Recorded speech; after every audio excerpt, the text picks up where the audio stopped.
Okay, and the recording is going.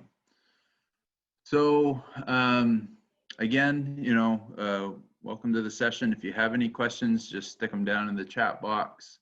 And we're really glad that everybody could come out. This is a very unique season that we're experiencing, and there's a lot of things that are going to have to be changed and adjusted to continue to make your businesses successful while keeping yourselves and your customers safe this season. So we're going to jump right in. I'm going to turn it over to Leah Cook from the Department of Ag Conservation and Forestry, and she's going to give you a little bit of an overview from the state's perspective. Thanks, Jason. Sometimes my sound is a little bit iffy, so if you can't hear me, just, wave or say something in the chat box. All right, so I work for the Department of Agriculture, Conservation, and Forestry. My day job is actually doing produce farm inspections and gap audits, but we've been involved in a lot of conversations trying to respond to the COVID-19 crisis and give folks some good direction to go on. So I'm sure you guys have all heard this before, but just as a basic reminder, the COVID-19 is caused by a virus that is a lipid enveloped, so it's surrounded by lipids, which means that Hob will talk a little bit about this, I'm sure, but sanitation and using soaps and detergent is something that's going to work on it. It's mainly spread through respiratory droplets, so that's the primary transmission that's getting people sick. And there may be some smaller percentage of transmission that's happening through contact with surfaces, which is why we talk a lot about the sanitation end of things. But when it comes to whatever context we're in, and we'll talk a little bit about official status according to the different government orders and guidances, there's a couple things that we're going to focus on and really try and reinforce, and you're going to hear a lot about. So maintaining at least 6.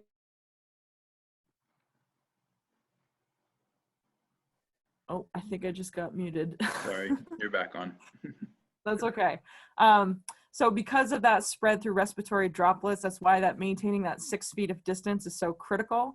That's why when you're in the same household, you have a shared exposure bracket, basically. And that's why we have all these measures that are trying to limit the contact between different exposure groups. So when we see things like the limits on the number of people in gatherings, it's trying to limit that transmission that's happening outside of the people that you're already in contact with on a regular basis. Okay, so we can dig into any aspects of that if you like. I'm going to try not to bore people with some of the basic stuff you've probably heard a bunch in the last couple of months. But to pivot back a little bit to what's going on the government level, agriculture businesses, which is very broad, were largely deemed essential at the very beginning of this outbreak. So things like farms that are producing food, horticulture businesses that are producing live plants, your input suppliers who are providing fertilizers, hardware stores, things like that, were all considered essential and allowed to remain open even as other things were being shut down. This includes your pick your own operations. So you guys are considered essential businesses. Right now, things are pivoting into the reopening, the phased reopening plan. And as part of that, you're starting to see these secondary businesses starting to be allowed to open up again, but they have to complete a checklist that shows that they can maintain certain public health measures. So things like if you're a restaurant, having your seating spaced out at least 6 feet of distance, or having it outdoors, because enclosed areas are higher risk than outdoor areas. So that's something that the businesses who have not been allowed to operate are going through right now. Currently, there are limits on the number of people who can gather. For the month of May, there should be no gatherings of more than 10 people at a time. In June through August, that will shift to having a maximum cap of 50 people at a time.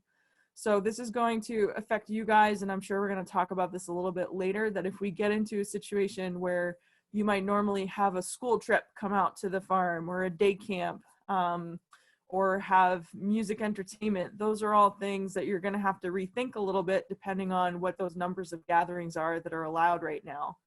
The only major change that should affect the agriculture businesses right now is that now we all need to be wearing face masks, cloth face masks, when we can't maintain that social distancing. So you may find in a field, it's not that difficult to space people out so that between groups of households, you can have at least 6 feet or more. That's probably not a situation where we're looking to see those face masks. But if you have people who are going through like a farm stand to pay for things, and it's not as easy for people to maintain that 6 feet of distance, that's a situation where people do want to be wearing a face mask. So if you have an employee who's running a checkout and they're not able to stay 6 feet apart, we don't have a sneeze guard going on, then that's going to be a case where you would need to be wearing a face mask. Okay. The other thing that came out in the initial emergency orders is that retail spaces, in order to stay open, had to take certain measures. One of those is that there's a limit on the number of customers by square footage. Again, that's an enclosed retail store. We've talked this through some with seedling sales. So if you have a greenhouse, it's going to apply to a greenhouse as well. If you have customers going in there to do U-pick or other activities. And I can drop that chart of the different sizes, but if you're under 7,500 square feet, you can only have 5 people in at a time. And then there's tiers that go up from there. Another thing that the retail stores have had to do, which you guys will be familiar with if you've gone to the grocery store or gas station recently, is that the store is responsible for actively enforcing that social distancing. They're required to have signage that's instructing customers to stay that distance apart. They need to control the number of people in their store. And they also need to be wiping and disinfecting the handles of any baskets or carts in between uses, each use by customers. So those are all things that if you have a retail store end of your operation, you're going to need to incorporate those. There's some great guidance that David is going to walk you guys through that came out from Cornell University. The department has come up with something that's Maine specific. That's an echo to that. It should be in alignment with Cornell's extensive guidance, but it includes some Maine specific pieces. And when Hob talks about sanitation, the one thing that we really want to emphasize to folks is that there are disinfectants that are approved for use for COVID-19 in the state of Maine. You need to make sure whatever you're using is actually approved to be used by the Board of Pesticides, and they have a comprehensive list on the Board of Pesticides website. So I'll leave all the rest of the sanitation stuff to Hob, and Jason, unless I forgot something, I'll probably cap it there. I think that's great, Leah. Thanks a bunch. If anybody has any questions for Leah and the department, please put those into the chat box, and we'll take a breather here after Hob and get to some of those questions. So at this point, we're going to turn it over to Hob Machado, and he's going to give us a little bit of overview on best practices when it comes to sanitization of surfaces. Yeah, thank you, Jason. And Leah, just to double check, I'm guessing the list from the Maine matches the EPA list N, right? Yeah, so the list on the Board of Pesticides website is from the EPA list N, and then it's the subset that's approved for use in the state of Maine. Okay, perfect. Yeah, so just as Leah said, this is a virus, is not bacteria. If you guys ever participate in one of our produce safety trainings, we talk mostly about bacteria. So we always talk about we need to find ways to either kill the bacteria or to keep them away, or sometimes keep things refrigerated so they don't grow. But that is thinking about bacteria. Viruses, because they will not grow outside a host. So if they are in the environment, they will never multiply and grow. So we pretty much only need to worry about getting rid of them whenever it becomes a problem. So that, I think that's the biggest difference. If you think about food safety, of things you might have learned on the produce safety training, and now that we are facing COVID, is that for viruses, we only care about trying to kill them or inactivate them. So that's one of the biggest differences. But the good thing is a virus, as Leah said, has a lipidic envelope. So it's like a fat. So soap is, as it's good to clean out fat or oils, it is also good to clean out the virus. That's why hand washing is as good or better than hand sanitizer. So good thing there's no evidence so far that the COVID can be transmitted through food or produce in any way. So that's something we have been, it doesn't mean that it's not, we don't know, but we don't have any evidence. And the data we have, knowing that how it survives in surfaces, is unlikely that it will be transferred by food and produce. So that's good news for us. So we pretty much need to worry mostly about keeping people away. So the main way of transmission is the droplets from person to person, but we know it can survive in surfaces between 24 and 72 hours, depending on the surface. So we also need to pay attention to that. I think there's also not yet any proved cases of someone that got sick by contact transfer, but we know that that is more likely to happen than through food. So there's no new official recommendations coming from FDA or FSMA as it relates to COVID. So everything that we are talking from, at least from the FSMA point of view, is just best practices. So things that we teach during the produce safety training, things that farmers who are covered should be doing already, should be good enough to keep this virus away in most cases as well. Because although we focus on bacteria in our everything related to food safety in the produce safety training, those things also work for viruses. So the thing that we need to focus when we think about sanitation is not as much from a traditional food safety point of view, where the food can be the vector of the disease. We are thinking more about surfaces, especially those surfaces that are high contact surfaces, right? So where there's a higher chance of someone that is sick or has the viruses on them for whatever reason, as an example, in their hands, they touch something that now maybe is on that surface, someone else will touch that surface. So now that could be a cross contamination there. So that's pretty much where we are going to focus. And the way for us to do that is going to be pretty much through sanitation. Since we are not talking about surfaces that could be so dirty, right? So we are talking about countertops, we are talking about handles, we are talking about credit card machines or any other handrails, any other high touch surface. Most of the time those will be clean, because according to the rule, something that is visually clean, doesn't have soil or debris, that's considered clean, right? And so that's good. So we can sanitize those surfaces. But one thing that we learn in any food safety class is that you can never sanitize a dirty surface. So if there is any debris or any soil in any of the surfaces that you are thinking about sanitizing, you need to clean them first. I like to believe that in most cases, unless there is an accident in the countertop, someone dropped something, or maybe there is some soil coming from a package, someone brought it from the field. So when you do have visible soil, you will have to do a cleaning and then a sanitation step. But if it looks clean, if there's no soil, no debris, you can just go ahead and just do a sanitation step. If you do have to clean, we have the best way to do it is to follow the 4 steps for cleaning.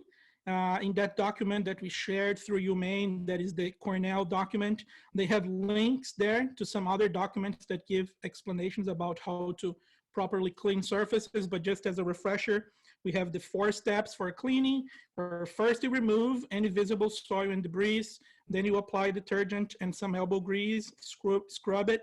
Then you are going to rinse away all the detergent and all the soil. So now you have a clean surface, and now that's when you apply the sanitizer. So when you need to clean a surface, you do that first, but if it's a surface that is already clean, you can go straight to the sanitizer step. And again, the focus is going to be high touch areas, countertops, pavement, anything around the pavement area.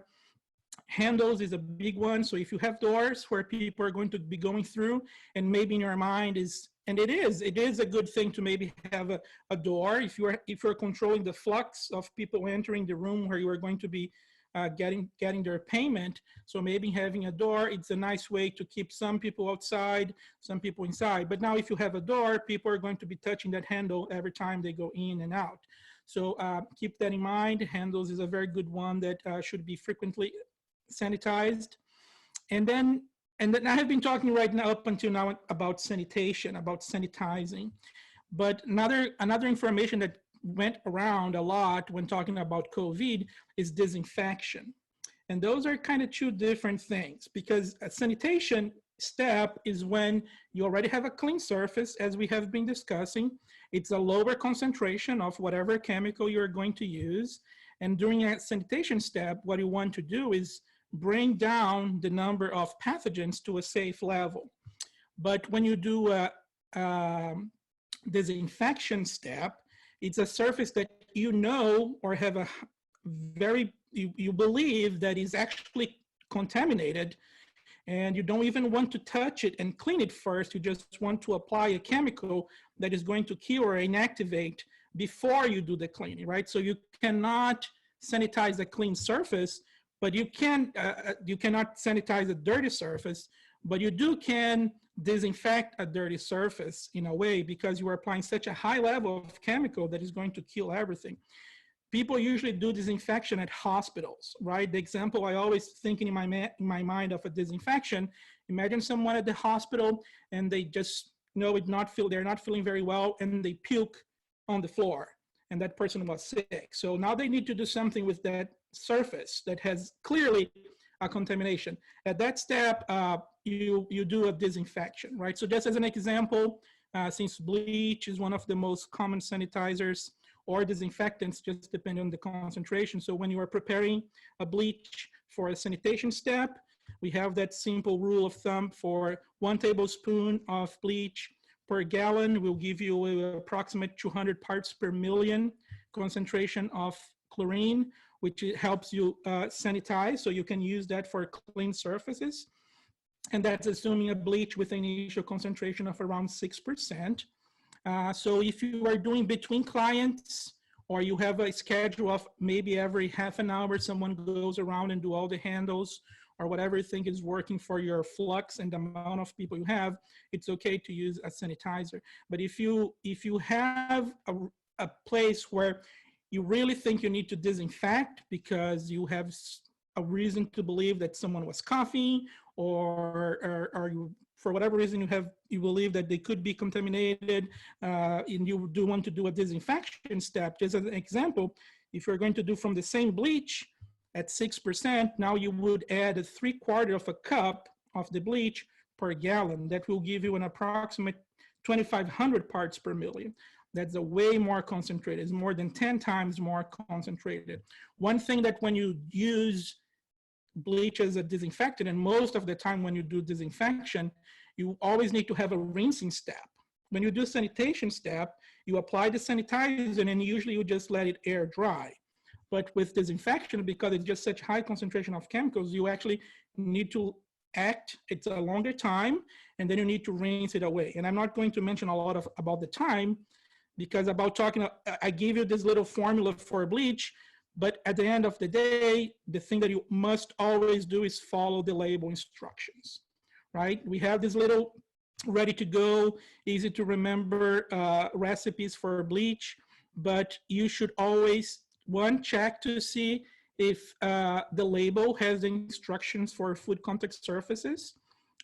One way to do that is, as I said, just look at the label. If it is approved for food contact surfaces or some other household surfaces, that is going to be in the label, and then you should follow the instructions there, because their bleach, there's 5%, there's one there's 6, there's some there are 8. So, but the label will have the proper proportions for you to make, both for as a sanitizer or as a disinfectant. In that document that we shared, they also have a link for some calculators on how to use for the most common sanitizers out there. So just Clorox bleach or Sanidate or some other ones. So you guys can check that as well. It's hard to give a lot of information about those because it's going to be very specific for the ones you are using. So the overall idea is you should sanitize frequently. ideally in between every client to make sure that there's no transfer from one client to the next. And disinfect only when you think it's really needed. Maybe you do once a day when you are doing a final cleanup for the next day, or maybe the next day before you open. If at that time you want to do a disinfection with a little bit of a higher concentration, it's okay. But during operation, ideally you would do sanitation between clients. And if you're going to do it between clients, which is the ideal, and again, remember, these are all just best practices. No, the FSMA and FDA does not tell people that they must do that. This is just all best practices. Since even for sanitation with bleach, usually the contact time is 1 to 2 minutes. If you do use some alcohol, either isopropyl or ethanol at 70%, the contact time for those are way smaller. So pretty much you apply them, they're going to evaporate in a couple seconds. So that won't allow you to just have a faster flow and still be doing proper sanitation. And it's very important that to use it around 70%, which is usually what we have the concentration at hand sanitizers, or also at any other surface sanitizer, alcohol sanitizer that you should be using. And a lot of people think that the more the better. So maybe you bought or you have some IPA rubbing alcohol, isopropyl alcohol at 99% or 90%, and you might think that that is better than 70%. But in this case, more is not necessarily better. At 70%, actually it acts a little bit faster and a little bit better, both for bacteria and for viruses as well. So using at 90 or 99 is better than not using anything, but at 70, it's actually ideal, between 60 and 70. If you are below that, so too diluted, it's not going to act as fast as you would like.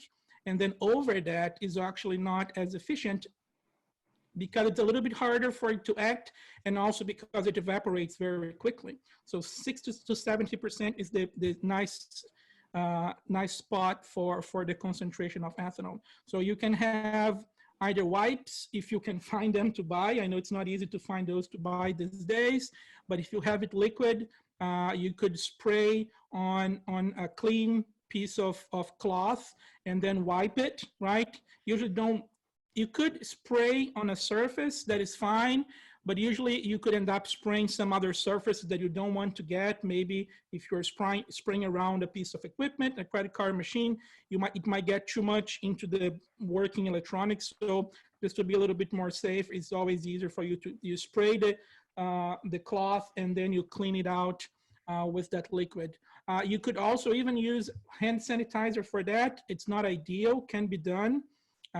Because you still have the alcohol at 70%, but it's going to get a lot of gunk in whatever cloth you are using with hand sanitizer, because the other chemicals that we have on hand sanitizer to make it not so liquid. So this is kind of like a big overview, and I'm still on my time. So no specific COVID-related mandated by FDA for farmers that are covered related to produce safety. Everything is just best practices and recommendations. Things you were doing before already are probably helping a lot. All these new best practices that we pretty much talk here is for things that we do not discuss when we are talking about produce safety, because they are more when you are interacting with your client. You are actually trying to help client-to-client contamination through surfaces that they get in contact with.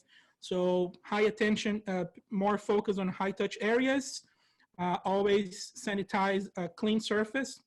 So if you have it dirty, you need to clean first, but if it's good to go and clean, you can just go straight to sanitation. And whenever you have a surface that you think or have a reason to believe it's highly contaminated, then you can come with disinfection at a higher concentration. But always just follow the label, it's your best friend.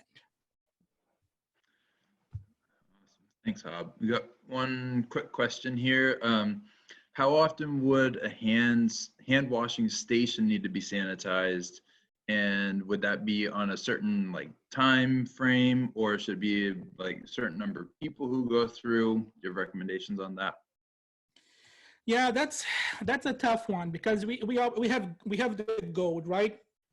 Ideally, you would do in between every single client, but we know that doing that for a bathroom or a hand wash station is going to be a lot of work. So it's tough to do that, and I don't want to be like, hey, it's not me who have to do that, so I'm just going to tell you to do between every single client. So that would be ideal, but I know in most cases not feasible. So I would say if you have a schedule, maybe every half an hour, maybe once an hour, it's going to depend on the flux of amount of people you have, although there's no specific number also.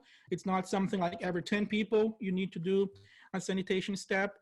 Those specific numbers don't exist. So it's more to whatever works for you, as frequent as you can make it work for you, that is not going to put so much stress in your workers, in your operation, that is going to remove all the pleasure of doing all this work that we know we guys love to do. So yeah, I know it's a wish-wash answer. There's no specific number. I would just say as frequent as you can make it. I would say if you can do it once an hour would be a good target. If you can make it. Great, thanks, Hob.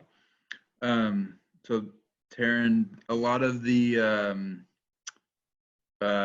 portable, like porta potty companies will have foot operated hand washing stations that you could rent. That might be an option to just minimize those touch points. So that's a great question. Yeah, I'm going to put my email in the chat box right now. If anybody is interested in receiving a bunch of resources that we're going to compile as a result of this workshop, either put your email in the chat box and you can send that directly to me if you don't want to share that with everybody, or just shoot me an email and we'll get all that together and get these resources out to you.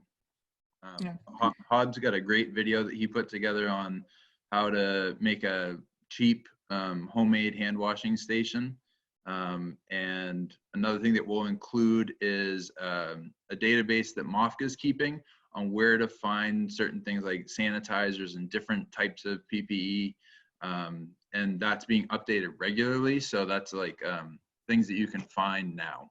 Yeah, and again, since we are just trying to minimize the risk, and someone probably is going to mention at some point, but if not, signage is going to be a very important part of all of this, letting people know what are the expectations that we have for them. So having hand washing instructions at the hand washing station is a very good idea.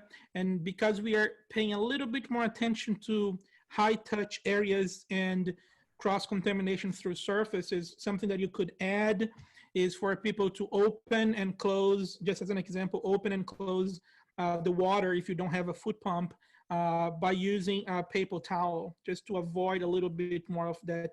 That's already a good practice when you are doing that, but in this case it's a slightly more important because we know that the cross-contamination through surfaces is one of the biggest concerns we have. Well, after person to person, right? Person to person, what we can do about that is the 6 feet apart and the masks, but then after that, when there's a surface in between, so that could help. So maybe if you already have some printed instructions, you could add the step, if you don't have, of using a paper towel to open and then to close, and then throw away that paper towel together to all the paper towels you use to dry your hands. I would add 2 things to that. That was all great. The department has several thousand cloth face masks that they're making available to farmers for free. So farmers will be able to get 2 cloth face masks per person. They're still kind of working out how do people let us know that they want them. And I'm not really in charge of that, but I want to make everybody aware of that. And we're working with partners like Extension, like the Blueberry Commission, like different groups to try and get those dispersed and out to folks. So if you're interested in that, you can let me or Jason know. Anybody who tells me, I'll pass that on to the folks who have the masks. So that's just something I want to share. And then the other thing that I would say is in that state guidance, the Department of Ag guidance that we put out that I dropped a link in there. We have a ton of links in there, including to links for signage. So some of it is CDC signage about washing hands. Some of it is agritourism signage about like parking is that way and this is one way and wash your hands and 6 foot distance. So there's a lot of resources in there that you may find useful. And if Hob, I don't know if you're gonna drop a link about some of that disinfecting, sanitizing information into the chat box, but if not, I've got a couple I can drop in there for folks. And if you are a commercial farm, like a commercial pesticide applicator, then your disinfectant and sanitizing agents are considered pesticides, and you're going to need to record your mixing and application of them. So just if you have any questions about that, check with the Board of Pesticides. I don't think they need you to do it every time you wipe down a card reader, but when you make your solution, you would need to record that mixing verification, and then when you turn around and apply it, I think in most cases, governments are usually okay if you can batch something. Like if I'm wiping down my counter every hour, if my log says on the hour, every hour, I'm doing this for my application of it, then you might be okay with that. But again, check with your Board of Pesticides if you have any confusion about that. But we're just trying to be clear about what people need to do from the state's perspective. Great. All right. So I'm going to keep us moving along and talk a little bit about communication. So this is obviously a very unique season that we're in, and you guys as pick your own operations, like I classify that in the agritourism category. And historically speaking, in past seasons, the public comes out and, you know, brings the whole family. It's a time to come out and just like hang out, you know, something as a fun source of entertainment. And unfortunately, you know, this season is not going to be business as usual.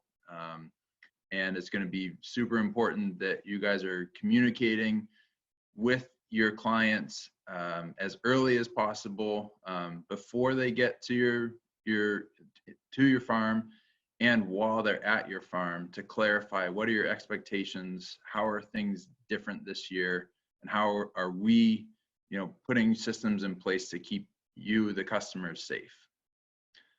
So, you know, that's going to be important to really get that message out clearly in as many places as you can. So on your websites and your social media, it's going to be important to come up with that message that you're trying to get across that's positive, but it's also kind of strict.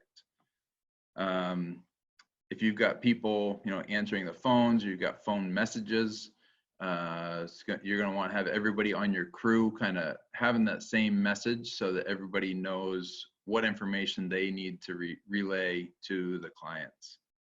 And if you're planning to market through, you know, newspapers and mass media like that, you also need to think ahead, you know. So if we market really hard this year, which we all totally understand, we want everybody to have as high numbers of sales as possible, but you also have to be prepared for the crowd control that might come with bringing too many people out to the farm this year. So you need to have a plan in place for how to control, you know, getting the word out, but also being able to manage the number of people that come. So some of the specific things that you might, or that you will want to communicate, is that customers shouldn't be coming out if they're displaying symptoms of COVID. And also you should make it clear that if anybody is displaying any sorts of symptoms, that you're going to ask them to go home. Can't have that exposure risk around the business. And all of this should be put out in a way that is not only explaining your rules, but it's reassuring the clients that you're putting systems in place to keep everybody safe. So you want to let them know we're going to have markers, we're going to keep people 6 feet apart, and we're going to be enforcing that sort of distancing. We're trying to minimize the number of people that are coming. So with that, you know, you want to really get that message across that come with as few people as you can. Don't bring your whole family out for picking this year. So you also want to, talk, this isn't a place to hang out, no picnicking or kind of extra entertainment stuff happening. And also that you are, as Leah was saying, that you're making it mandatory that everybody wear a face mask if they're going to be going through, a smaller area like a farm stand to check out. If you're setting up unique systems like time slots, so here's a 5-minute, or here's a specific time that we want you to come, and that's how we're going to manage our crowd control this year. You definitely want to push that message out hard to make sure that you don't have customers that just show up and say, well, we wanted to pick, but we didn't have a time slot. So that, you're likely going to have that anyway, but you want to try to make sure you're letting people know if that's the system you're going with. I do think that that's a really good system to utilize this year, but it is going to be extra work and extra communication on your parts. And once people are at the farm, you definitely want to have good signage. And as Leah was saying, the state does have really good templates for that already. So we'll be sure to share that out. But you might also consider having people stationed at various areas to let people know, what are the procedures, what direction should you be going, where is the checkout versus the check-in areas. So so that's all I've got on that. And again, we'll be sending out some guidance that has all of this laid out pretty clearly. But you definitely want to be focusing on that clear communication this season. So I'm going to turn it over to David at this point. He's going to talk about, how do you prepare your welcome stations and your field layouts to maximize space and minimize touch points. Okay, Jason, can I share my screen? I'd rather just bring the document right up. Okay. Yep. Let's see if we can do that here. Bear with me. Bring the right one up. Should be that one. How's that? Looks good. Okay. So this is the actual document from Cornell. And as Leah mentioned, there's a good supplement to it that the Maine State Department of Agriculture has put out that kind of goes point by point with this and points out specific things in a little more detail as it applies directly to Maine. But as Jason and Hob and Leah, as we've all said, it is not going to be business as usual this year. And you need to make your customers aware of that right from the get-go. But I don't want to make it sound as though your customers can't come and still have a good time. They should be able to. But in the past few years, we've really been talking to people about, the pick your own market has been changing a bit from people who want to come and get a lot of fruit at a low price to freeze and make jams and so forth. And that has shifted away to more of an entertainment and tourism kind of thing where people like to bring their families out and have a good time. Maybe not pick as many berries, unfortunately, but it's become more of a family type event. And again, we really need to modify that attitude. In this case, yes, come on out, have fun while you're picking strawberries, but your objectives this year are really to get your fruit, go home and have a good time enjoying that fruit. It's not to socialize and spend a lot of time in the field. So like they can be in the field, they can have that fun experience of picking the fruit and things. And, we as a farm love to see you and love to chat to you, but from 6 feet away and maybe from behind a plexiglass sheet, just to keep everybody safe. And so that's what you have to think about. And these are some guidelines that, as I said, came out through Cornell with most of us in the Northeast having some input into them. And the idea here is to bring people in, get them through the farm and get them with their fruit and get them out in a safe manner. And that pretty much means, as little contact with other people as possible, unfortunately. So that's what you need to think about. And the examples in here are just that. They're examples because if nothing else, my experience with all the pick your own farms here in Maine is everybody does it a little bit differently. You know, there's no one size fits all. So think about these things and think about what's going to work for you or what you might have to do to tweak it. As Jason said, one of the things you want to do is have plenty of signage. It's even best if people know about it before they're getting there. So on your Facebook page, on your web page, all your communications, however you advertise, you should be letting people know that, again, it's not going to be business as usual. We're really looking forward to having you on the farm and coming and enjoying our fruit. You know, these are some things that by coming to the farm and picking here, you're agreeing to. You're basically giving your consent that you're going to follow the CDC recommendations, the state recommendations, and what we need to do on our farm. And if that means staying 6 feet apart, if that means wearing a face mask, if that means, you know, as Jason said, maybe reducing the number of people who are with you, these are the things we all have to expect of each other to keep everybody safe. So keep that kind of thing in mind.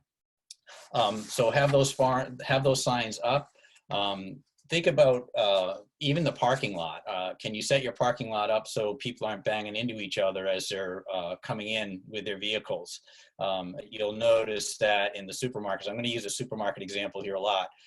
Some places are coning off parking spaces so that you're basically forced to park a little bit away from each other so that in the process of loading and unloading, you're not tripping over each other and again, exchanging droplets as they were.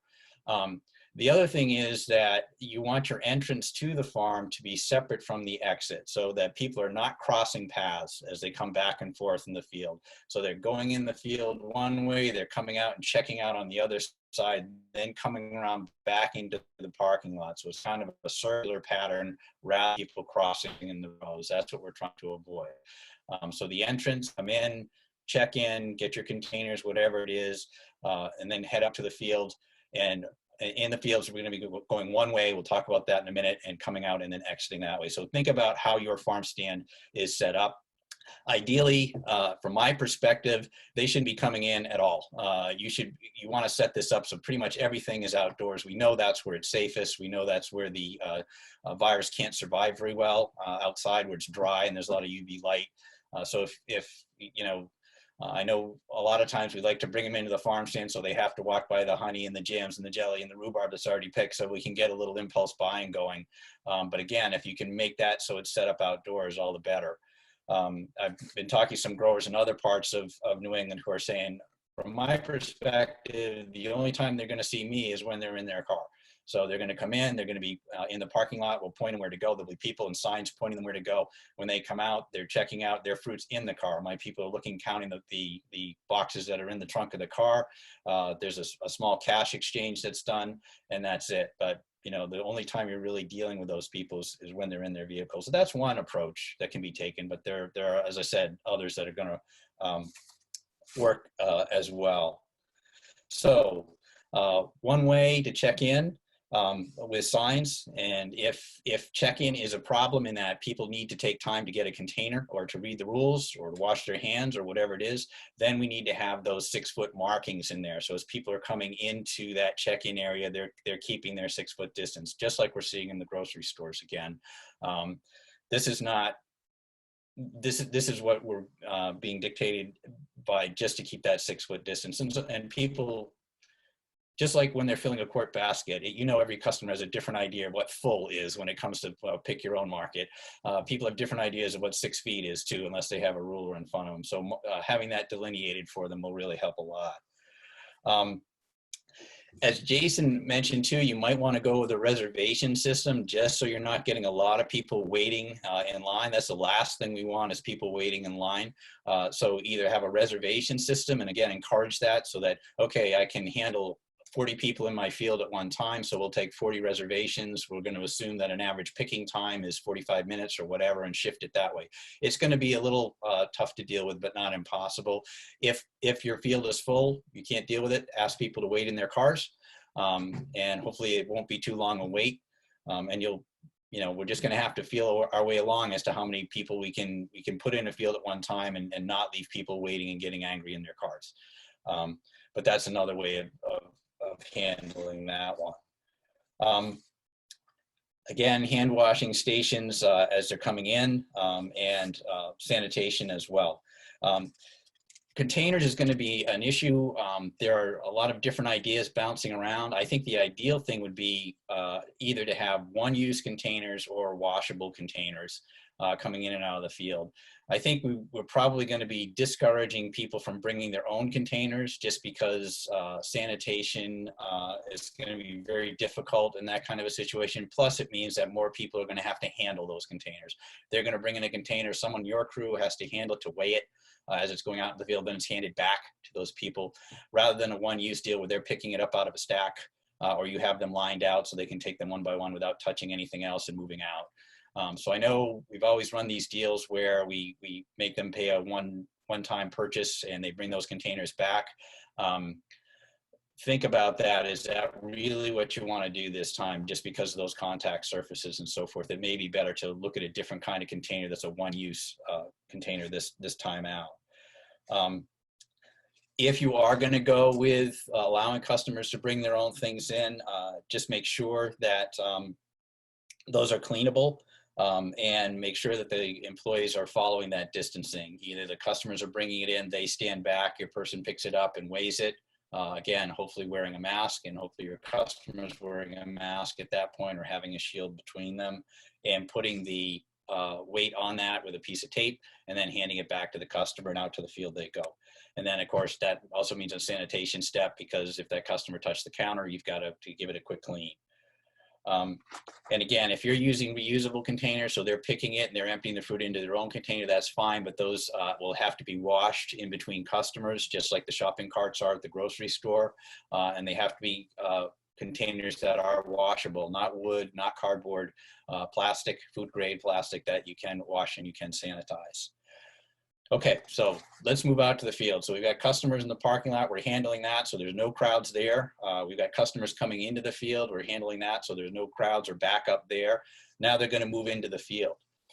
I'm gonna talk mostly strawberries because that's usually the first crop we're dealing with, so this is kind of where we're gonna sharpen our teeth, is figuring out how we do this in strawberries and then move on to other crops from there. But if you think about a strawberry field and the fact that people are going to be walking down the aisles, probably picking both sides of a row, the ideal way to keep people from contacting each other is to just, at any one time, people are only picking every other row. Okay, because these rows are only 4 feet apart. We want to be, in most cases, we want to be at least 6 feet apart. So what you do is bring the first wave in, picking every other row, shut that field down, move on to another field. Then when you come back to that field, you shift rows. So they're again in every other row. This will keep that distance going that we want. The other thing here is that we only want them to go one way up that field. So what they're going to do is be given a flag. This is a system that's familiar to a lot of you because we've already used it in the past.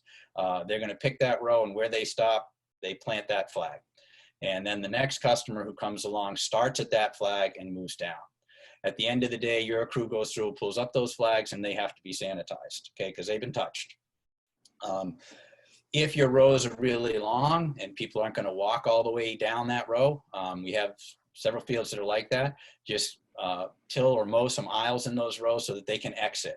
And if you want, at that point, if you've got really long ones, you can mow an aisle down the middle. Then you can have people coming in from both ways, but not meeting, you know, not having to cross over each other. They can meet and then go out those aisleways to get to their checkout points. Okay, and that's a more, maybe a more efficient way of handling it. Hey, David, can you scroll down to the images of that? I'm sorry, catch up with myself here. So here we go.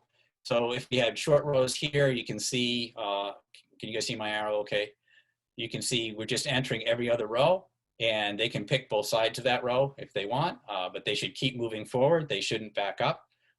This is one of the reasons that you may want to explain to parents that if they're bringing children with them, they need to be children who understand that this is not a free-for-all. They're not allowed to skip over rows. They're not allowed to run back and forth. Another thing, of course, is we really want to minimize eating in the field.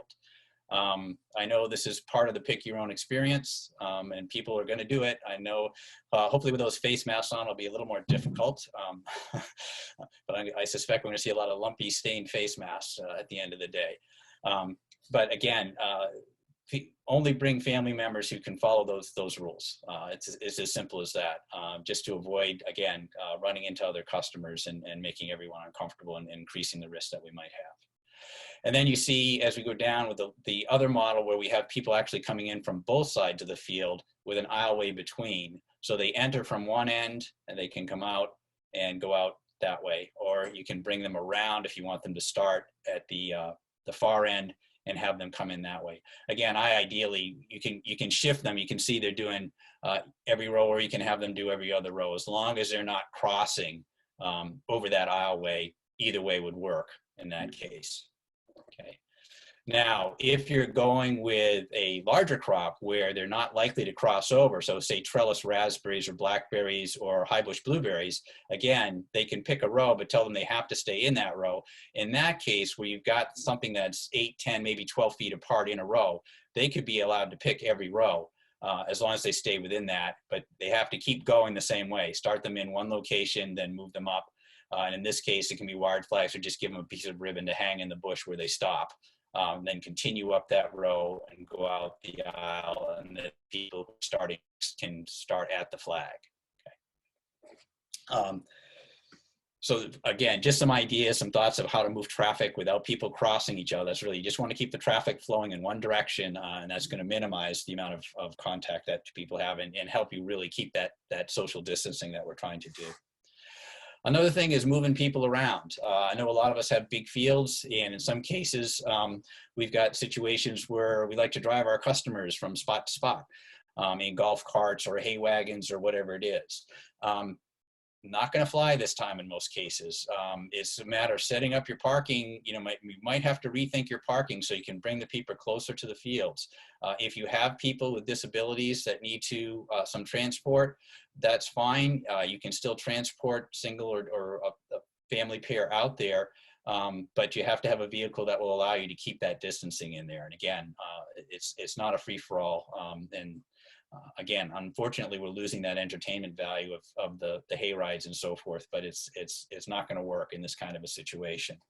And if you are doing that, if you do have someone who does need help and is using a cart and someone's driving them out there, then again, that's a surface that's been touched. It needs to be cleaned after the people have left the vehicle. And then again, as Jason said, enforcement, hopefully it's going to be as friendly as possible. Just have people out there encouraging, thanking people for being there, say, hey, how's the fruit looking? Everything okay? But also just making sure that everybody's keeping their distance. I can tell you, this is the challenging part, is to try to, you're really enforcing something, but at the same time, you're trying to create a very positive atmosphere. And I can tell you my own experience with this was vastly different in 2 visits to the grocery store that I visit. One time I went in the morning after all this had started. The customers were in a pretty good mood because it was nice morning time, and the employees were in a good mood, and everything was just a very nice environment. People said, yeah, we had to follow the traffic and go this way. We had to wait a little while to get into the store, but everything was upbeat and positive. Another time I went in the early evening, obviously those employees had been there all day. Obviously the customers had a rough day at work or a rough day with the kids all being at home all day. And it was just vastly different. It was the same store, the same traffic pattern, but people were very unhappy. So just keep that in mind. Try to keep a positive atmosphere. And if that means that you're only open a few hours a day, where people still have that energy and still have that positive outlook, then so be it. But it just makes for a vastly different experience. And as pick your own farmers, that as soon as those people go home, they're going to be on Facebook telling all their friends about their experience. And if it's a positive one, despite everything that's going on here, those customers are going to keep coming, and we're all going to pull through this in good shape. As far as weighing and handling, is that me still, Jason? I think it is. Yeah. Try to handle cash as little as possible. Again, think of how we're doing this. If you guys have been out and about at all, it's all drive-through now, and they're trying to handle cash as little as possible. I know some of the places I'm dealing with, payment in advance is working really well. In a pick your own situation, that might be a little bit tougher unless people are really thinking about how much they're going to pick and they stick to that. But think about that. If there's an easy way for you to get advanced payment through credit or debit cards when they come on, that can work pretty well and really reduces the amount of contact we have to have. If you don't presently accept credit cards or debit cards or have electronic payments, this might be the year that you really want to get into that, because it will save you a lot of hassle and a lot of that contact. The other thing is think about your pricing. Come up with a pricing structure that you have to make change as little as possible. Round it off to the nearest dollar or whatever. But making change is another thing where there's not only contact, and as Hobbs said, we're not really sure how much contact is important, but it's just that you have to be close to each other at that point. And again, think about how your containers are being handled. If you're going by weight, again, think about those scales. It's best to have one person doing the weighing and a second person handling the cash. Okay, so people have to keep moving and moving down a line. If you are going to go by weight, and that's something I'm thinking you may want to discourage this year, it might be better to go by volume, because it's a lot easier to count quarts and less handling of the containers, or count buckets or whatever it is you do, than to have to handle containers back and forth with a weight scale. And I know this flies in the face of what I've said in previous years, where weight is the best way to go because everybody gets a fair deal at that point. We're not arguing over what constitutes a quart or what constitutes a gallon or a full container. But in this case, where it's a matter of just being able to say, work it into your pricing. So you know that even if they're going a little high on their stacking of those berries, you're going to be coming out okay. But just think about that. Volume may be a better way to go this time out than going with weight. Hopefully someday we can go back to that. But one person gathers that, does the counting, the people move on, and another person handles the cash. And then in between, while the other person's coming up to the next line, we can, if some surface has been touched, it can be a quick sanitation of that before the next customer comes along. Again, think about the checkouts at the grocery store if you've been dealing with that lately. And your exit, of course, should be different than your entrance. It should be on the other side of the whole station where people are checking in. They should not be crossing paths with the people coming into the farm, the people who are exiting. Okay. And there should be hand sanitizer and washing stations at the exit station, so they can clean themselves up before they head out to the car. Okay. Okay, what have I missed, Jason? Let's see. So we've got a question about deciding how many people to allow into the field. Any thoughts on guidelines?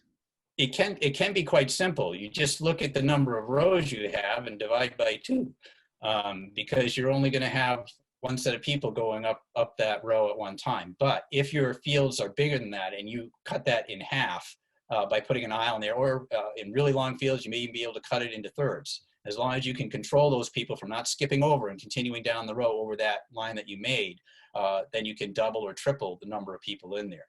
But it can really be as simple as when you open your fields, decide what field's going to be picked that day, count the number of rows you have, and say, okay, I can have this many pickers or families, if it's going to be 2 or 3 people picking together, in the field at one time. Okay. And again, you probably have an idea of an average of how long each person spends in the field, and say, okay, so I know I can have this many people for this amount of time, and I'm going to be open for this long. I can figure out roughly how many people I can handle in a day, and maybe work in a little fudge factor. And then you can decide whether you're going to take reservations and people are coming in for an 8 a.m. slot, a 9 a.m. slot, a 10 a.m. slot, or you're just going to take them as they come. I think you're gambling when you take them as they come, because you may get a real rush one day. And also have a contingency plan. You had all these reservations and it's pouring rain out. Now what do you do? So think about that. Are you going to give them literally a rain date? Or how are you going to manage it? And in other words, you may not be able to take reservations too far out, because you're going to have some makeup times if there is a weather problem. From our perspective, we would answer that you can have as many people in your field as you can maintain that social distancing between them. So Yep. Just to reinforce that, you're going to know what that looks like for your fields. You may need to pace it off depending on whatever traffic pattern you're using, as David's saying.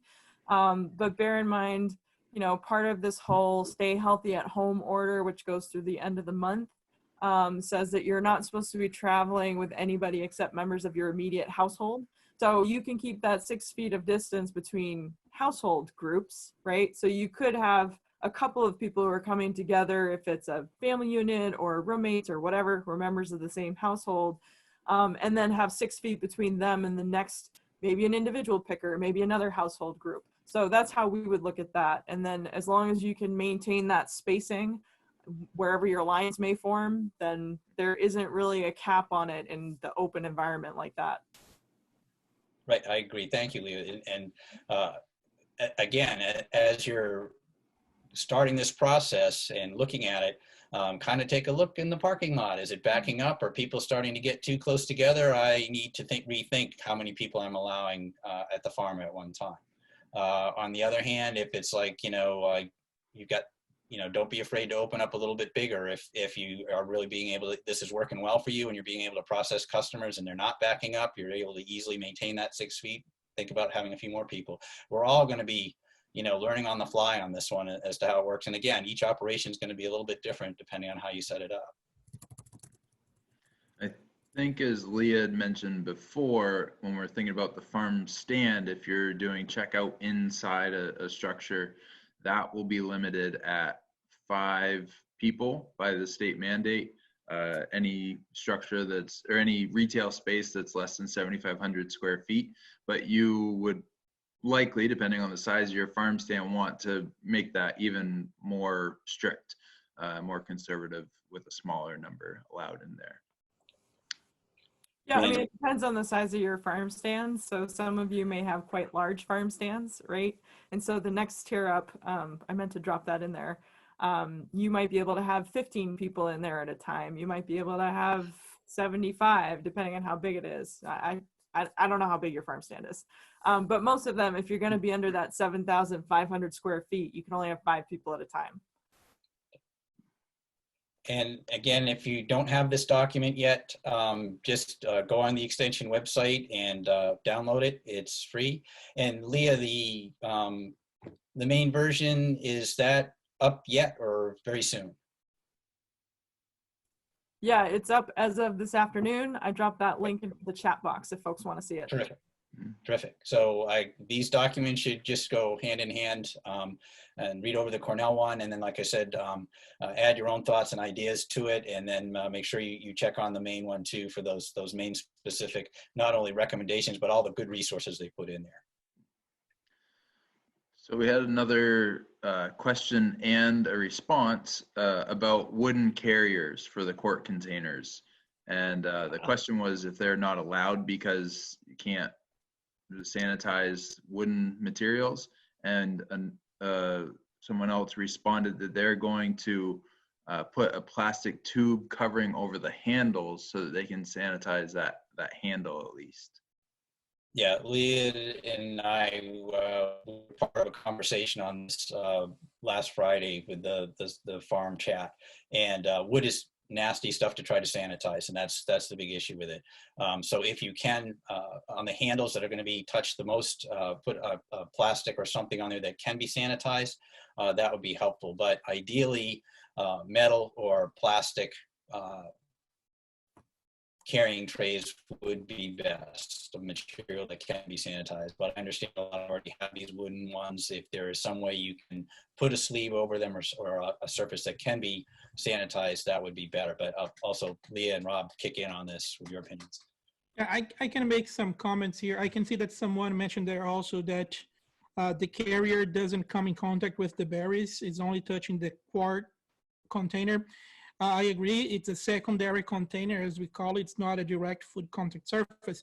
But remember, the problem here is person to surface and then surface to another person. So we are not as much looking at this from the traditional food safety point of view. So as much as I agree with that person that it's not going to touch the berries, but someone will be holding that wooden container, touching the handles.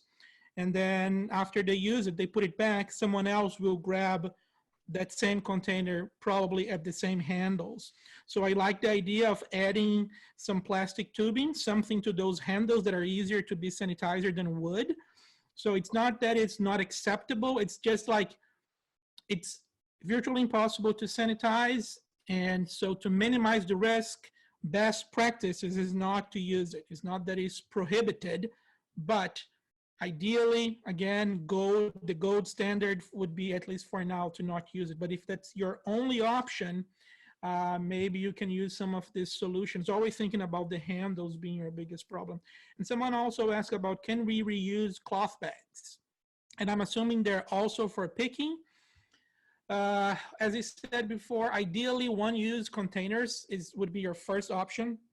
If you're going to use reused cloth bags, if you have enough, to always offer a clean one to a customer that would be as good. At the end of the day, you wash all of them. Next day, they're all clean, ready to go. But if people are going to be reusing them over and over again, not ideal, because people will be touching some of those surfaces one after the other. So maybe you have enough you are only going to use them once in the morning, and then you have enough to only have to use it again in the afternoon. I don't know. So maybe you can even wash them in between. So I know it's a chaotic, but maybe you have enough that you do a batch of cleaning and drying. Probably in 2 hours, you can have a batch of those clean and dried. So maybe it's a way to do it, but maybe that's too much work. But again, all of those are just best practices. And the follow-up question of if they keep the bag after their trip, yeah, I don't think there's a problem with that. Start with a clean one and send it home with them. That's the same thing as a one-way container. Just to add to some of the wood questions, can we turn around and paint wooden surfaces? The thing that we want to keep in mind with paint when we get into wood is if we start to have it flaking, either because the wood was wet when we applied it or it's a rough surface and it's not staying on, now we have a risk of paint getting into our food. So that would be something to think about. Is it going to hold up to whatever we're using for a sanitizer or disinfectant? That might be a solution to make it a washable surface. You could do that. One of the challenges that we have with wood that Hob talked about, even in our produce inspections, there's nothing that says that you can't use wooden surfaces. But the hard part about cleaning them is that they're inherently porous. So if you are going to try to sanitize them, in order for that sanitizer to be effective, it has to dry out completely, which involves a certain amount of time and often weather conditions. So that would be something to think about in your operation. Is it worth it on that front to be using those carriers if that works for you? And if not, how could you manage that so that you're minimizing that risk? And again, everything we're talking about with sanitation, this isn't the primary way that the COVID-19 is transmitted, but it's something that we're doing to try to not just protect our customers from cross-contamination, but also to protect our crew on the farm, right? Because quite frankly, like, you guys on the farm are at the most risk of having everybody come through and having all of that traffic. So everything that you can do on the sanitation is something that you're doing to protect your own team. What else did we miss in there? I think we got most of it, other than the last question about some examples from the South. And I was thinking out loud here, and not out loud, I was thinking to myself, but maybe another option, it would require someone to be there. I know how farmers are very creative for solutions, so put that creativity to use. Maybe you could have plastic wrap around the handles, but then after each person, you throw that away. But now you need to have one person there pretty much just being careful to remove the old plastic wraps and applying a new one. A lot of work, but could be a solution, better than not doing anything. But I like the idea of if you can add a plastic handle that is easy to clean, something like PVC pipe, that you make a cut, then you force it on the handle and now it stays there. It's easy enough to clean, so you just need to have someone now giving a wipe of those handles between. It's better than not doing anything. Ideal, all disposable containers, of course, but whatever you can do to minimize the risk is a good thing to do. Great. David or anybody else, in your communication with folks from New York and further south, have you heard of any examples of how people are coping this season? It's still a little too early. I was talking to some people from the South today. They're not picking yet, at least in Southern New England, they're not, or even Southern New York. They're not, even Pennsylvania. I talked to my counterpart in Pennsylvania, and they're not picking yet. So we'll wait and see how it does go down there. I did see there's one question here. What do we do if people refuse to wear a mask and handle that situation without getting a bad review?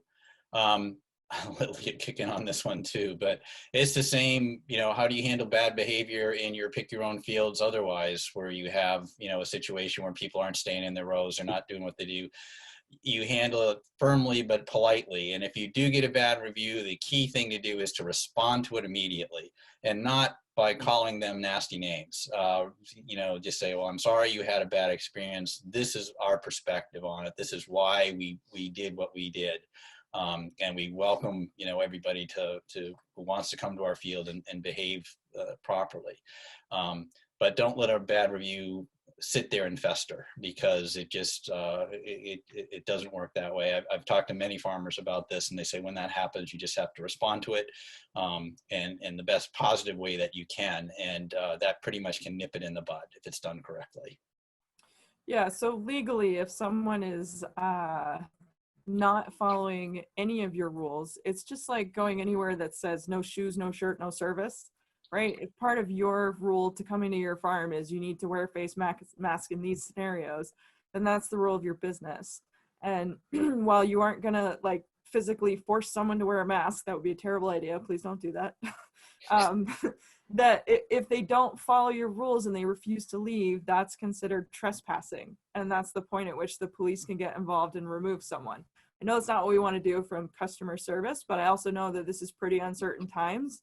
And, you know, like, you guys should know what your rights are in the situation before you get into a situation that's escalating, because that's something that you can counter to folks and say, you know, if you don't want to do these things, like, we have these measures in place because we're trying to protect our mutual safety, both yours and ours and everybody else who's in the field.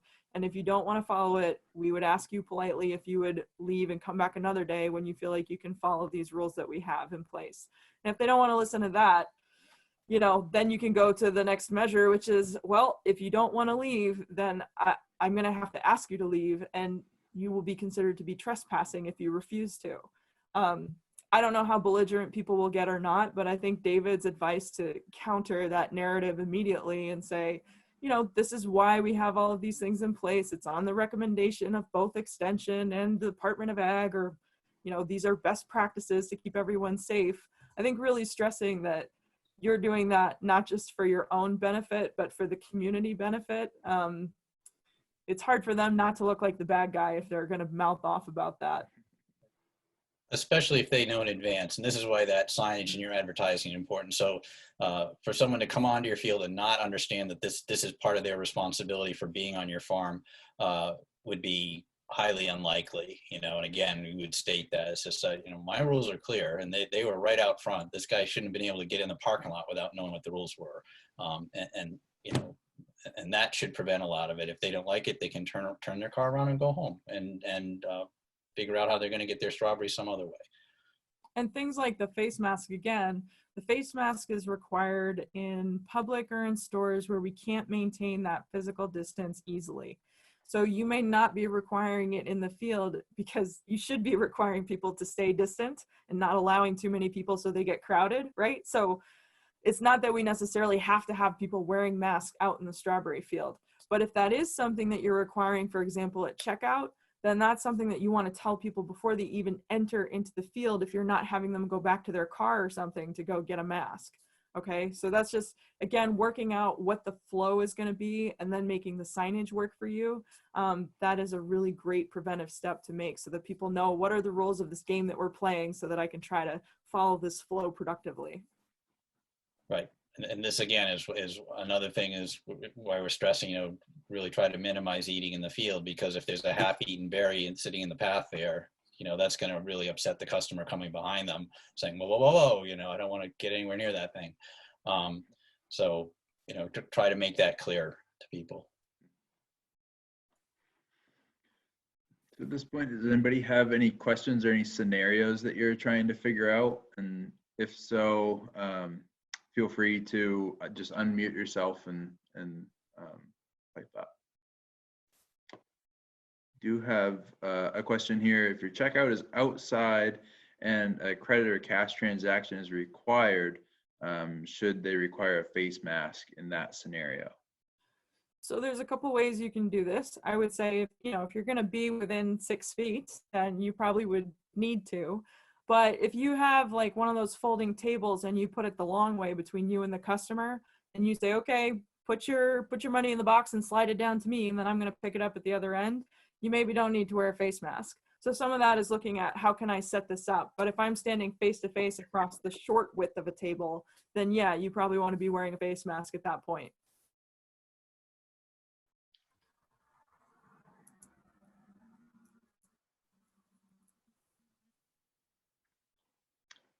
Okay, so again, if you're interested in getting some of the resources that we've talked about today, please put your email in the chat box. We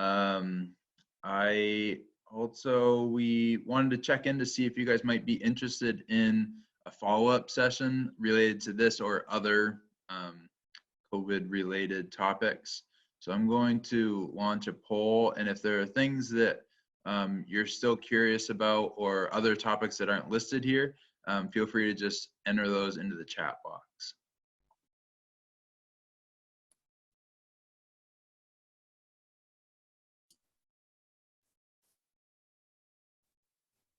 And once we get some responses here, we'll go back to some of the questions that are coming in here. Was Jonathan going to speak?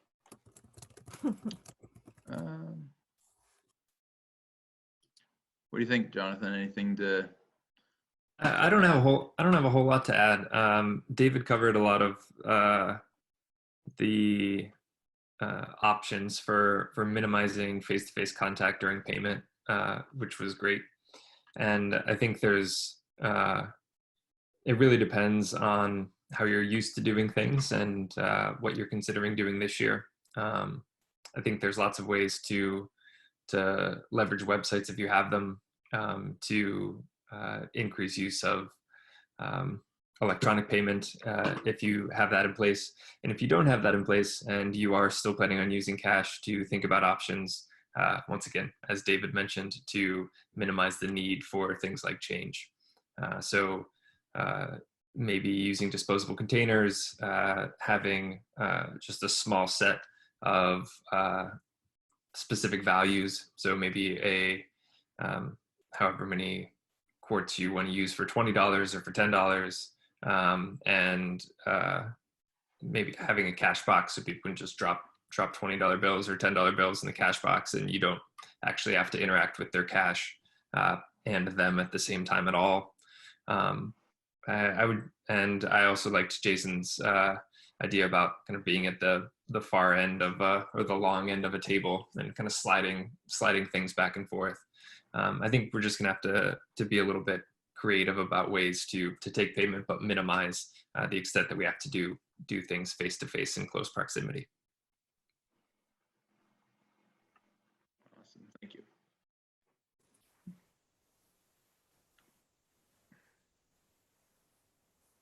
Okay, so I'm just gonna kind of throw that in the corner. If anybody has other topics that you'd like to see follow-up resources or webinars on. Another idea was a checklist to see if, I guess it's just another format for the guidelines, but wondering if a checklist like that might be helpful so that you could give that to your crew and say, hey, go out and make sure that we're hitting all of these requirements as we're preparing for the season. So if something like that would be helpful, then shoot me a message and let me know, and we'll consider putting that together. So we're gonna jump back to the questions here. There was a question about plexiglass and using that as a barrier between the customer and the people doing the checkout. And as you've seen in the grocery stores, that is a good option. Whether that's hanging or on a stand. One thing to be aware of is just how windy it might be. So if you're out in a pop-up tent, you're going to want to make sure that that's really securely put in place so you don't have physical injuries. Yeah, I think that that's a really great way to stop that the particles from going back and forth. I don't know though if it's a placement for a cloth mask, Leah may be able to help me on this, because they don't actually say that you can do that instead of cloth mask if you're going to be less than 6 feet apart. I think it's a good idea. Don't take that back, but I don't know as it can replace the cloth mask. Yeah, I don't either. I haven't seen any language that it can replace the cloth face mask. For large stores, they're required to install that at the checkouts. I can try and hunt down an answer to that, but I don't think it's going to replace the face mask. Mm-hmm. Part of the reason for that is like when somebody coughs or sneezes, it aerosols these particles, Mm-hmm. and they can go, 10 feet, 30 Close feet, out you know what I mean? around. Yeah, so, we may be spared the direct brunt of it in the splash zone, but what's happening after that across the barrier? So I will check on that. But When you sneeze into the wind, just to get that good trajectory around the barrier. gross. Anything specific that we can all think of to apples? I know that Renee Moran has been putting some thought into this, and that the Pomological Society has. So, as we get closer to the season, we see how strawberry season comes, we'll probably do some tweaking to some of these guidances. One of the advantages with the apple growers is they often do it in paper bags anyway, and a lot of it does go out by volume, so you may have an advantage there in terms of that. I think the issue really is going to be how you're going to get people in and out of the orchard and maintain your distance, because usually that is there is usually transport involved in that. So you need to be thinking about that now. On the good news side of things, you've got a couple of months, 3 months or 4 months to think about it and figure something out. But that would be one of the main issues, other than the check in and check out kind of thing. But think about how you're going to be moving people around the orchards and getting them to stay within the area that you want them to stay, because they tend to be a wandering bunch in the orchards.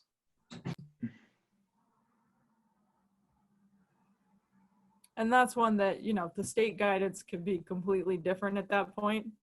I mean, it's not that they're changing it all the time, but they are changing it in response to what's going on with the conditions. So by the time we get to apple season, it's really hard saying what's going to be going on, both in terms of the cases in the state and what public health measures are going to be in place. So, we'll be keeping up with that and keeping things updated.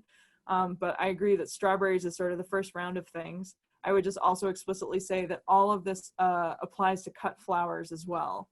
So anything that you're doing for U-pick in that farm horticulture environment would be included in all of this and is considered essential services. One of the questions I got beforehand was a question about whether going to pick your own farm is like going to entertainment instead of going to a grocery store. And the Department of Ag considers the pick your own actual act of it to be essential. So it is like going to a grocery store. We already talked about the part about having, you can't have more than 10 people right now in a non-agricultural gathering, so a non-essential gathering. So that's where you need to look at whatever you're normally doing for agritourism or for the experience making. Those things aren't really an option right now. But your business itself as a U-pick it's not in danger of being shut down as non-essential as far as we know. They've been very clear about that for us so far.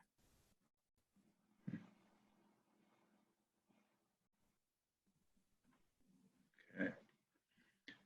Any other questions or thoughts?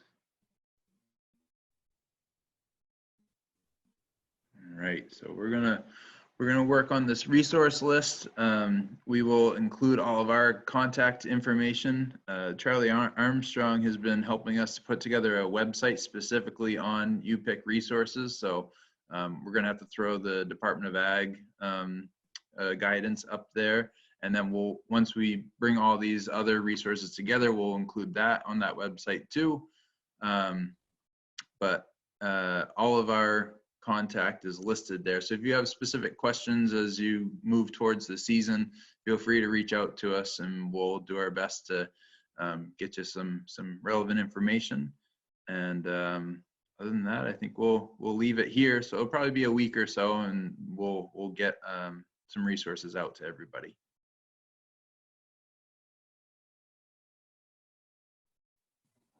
We had a last minute question there. Right. So how about the idea of picking the berries yourselves, but selling them at you pick prices? Why would you do that? If you're picking them, you got to pay for that time. One of the things we opened up with in this guide is that look at this. If this looks like it's going to be too much for your operation to handle, then maybe you pick isn't something you want to do this season. But that brings on a whole nother issue, which is, can I get the labor to pick this fruit and sell it elsewhere? You know, either on the side of the road in a farm stand or at a market, or maybe, you know, by online by ordering and having people come and pick it up, like similar to what they were dealing with the seedling deal. That's all fine. And it might be a good way to market your berries, but by golly, if you're going to invest the time and effort into getting that fruit harvested, you better pay yourself for it, or that's not good business management. So yeah, if pick your own isn't going to work for you, or you think you want to substantially reduce your pick your own and sell your fruit via other channels, that's great. Hopefully you can find the labor. That's the big issue right now to get it done.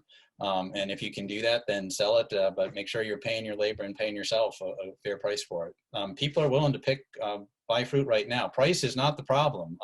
When I'm talking to people who are selling seedlings, people who are picking greens, price is not the issue right now. People want local produce, they want fresh produce, they want a chance to get out of the house and get that produce. So don't let pricing be a barrier for you right now. Play around with it and make sure you're getting what you need. Absolutely. Yeah, I'll just mirror that comment that what we've seen from the direct to consumer farms down in southern Maine anyway is that their sales are up, and people are really interested in buying food locally and not going into the grocery store, you know, trying to avoid that as much as possible to get that open air feel. And I think that what you guys are offering is that experience to get out of the house and to do something that's a little different. And I do think that the numbers should be pretty high this year, so we want to be braced for that. So, but anyway, thanks to everybody for putting your contact in there. We'll be sure to reach out to you and reach out to us if you've got any questions.